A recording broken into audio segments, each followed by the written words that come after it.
Thank you.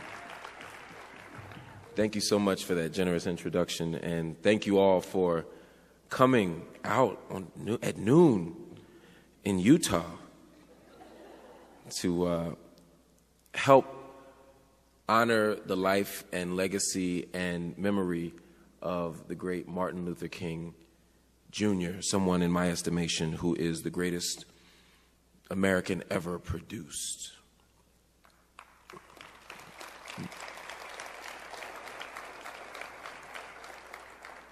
I had the opportunity to spend some time with the president of this university yesterday and to meet his brain trust, those young people, those ambassadors who are here to advise and to do great work here as students. And I really got a sense of what this community is about. Can we turn the lights up just a little bit? I actually want to see your faces. Just a little bit. A little bit. And it's exciting, actually, to see a campus that is committed to honoring the legacy of Martin King for more than a week. You all had Sabrina Fulton here last Thursday, a wonderful, wonderful woman who in many ways embodies the struggle and the sacrifice and the commitment that all of us must make in order to imagine a world that is much brighter, much broader, much better than the one Dr. King left.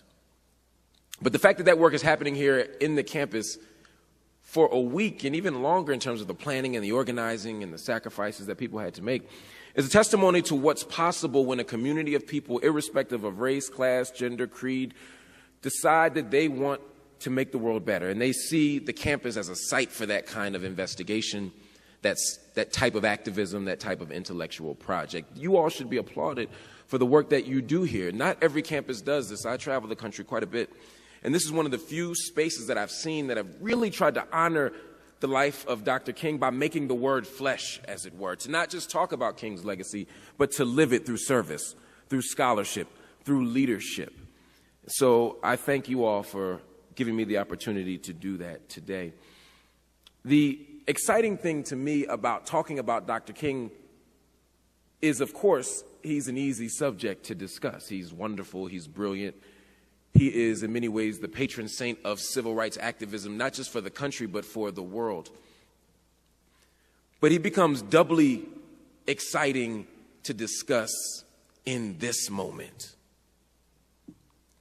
2014,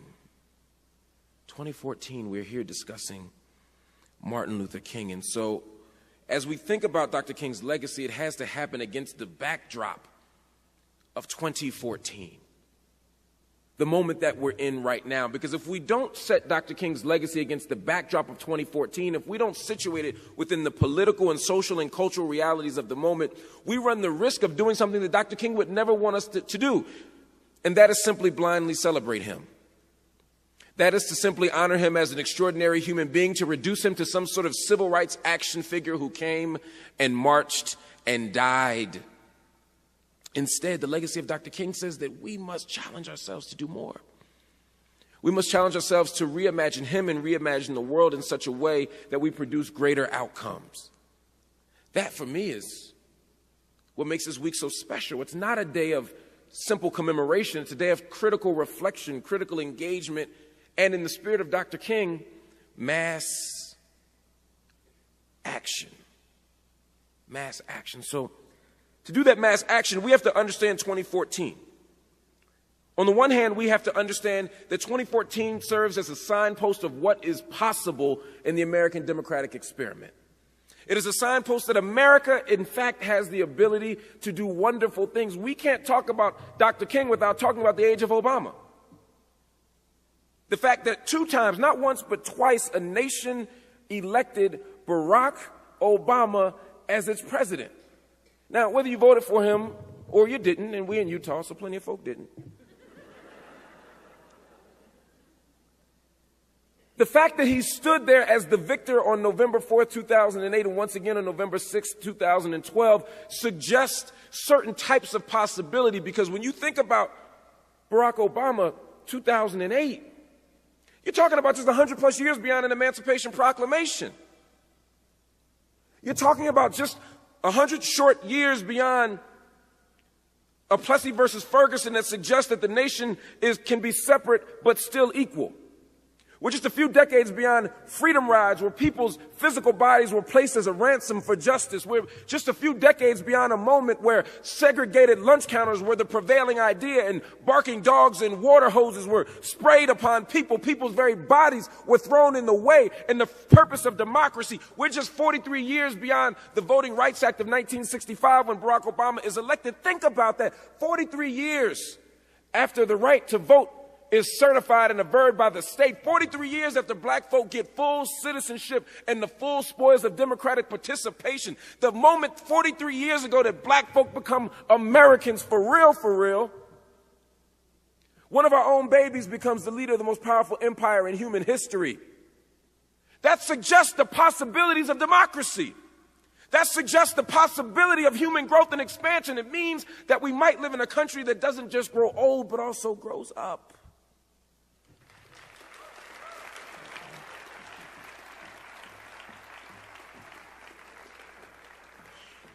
And that feels good, right? It has to, come on. It has to feel good to know what is possible. It has to feel good to know what we can do. It has to feel good to look at this great democratic project that we have erected. It must feel good to go into the mall of D.C. in January of 2009 and again in January of 2013 and say, look what we did. To stand there and watch this man and this family and these children enter and re-enter the White House, all of us standing there with our best clothes on, smiling and laughing, even if you didn't vote for them. It's like a wedding, right? You know, you get your best clothes on, you dress up, you say nice things, you whisper about the couple when you get back in the car later. Everyone is on their best behavior because we are literally stunned at what is possible. We arrive at the mall for this wedding of democracy, this beautiful ceremony that shows us our potential. But we can't stop there.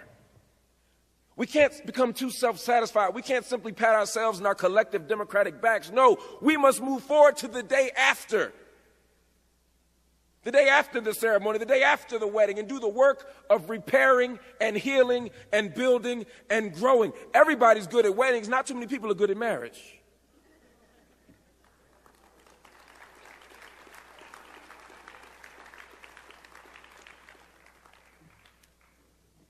It's the marriage Dr. King wants us to deal with. It's the marriage Dr. King wants his legacy to speak to, the marriage of democracy.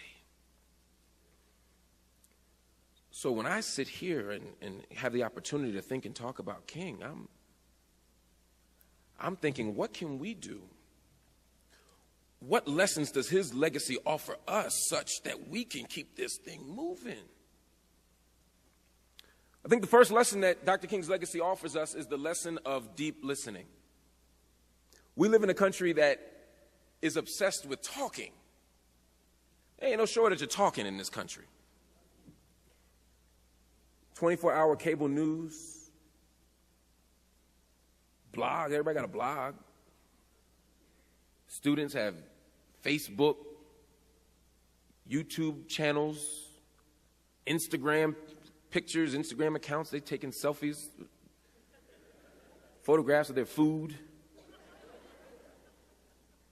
There's a kind of obsession with the self and a kind of obsession with articulating one's own voice and vision in the world. And there's something extraordinary about the ability to do that. But we can never confuse competing conversations and multiple articulations of one's voice and vision as a conversation.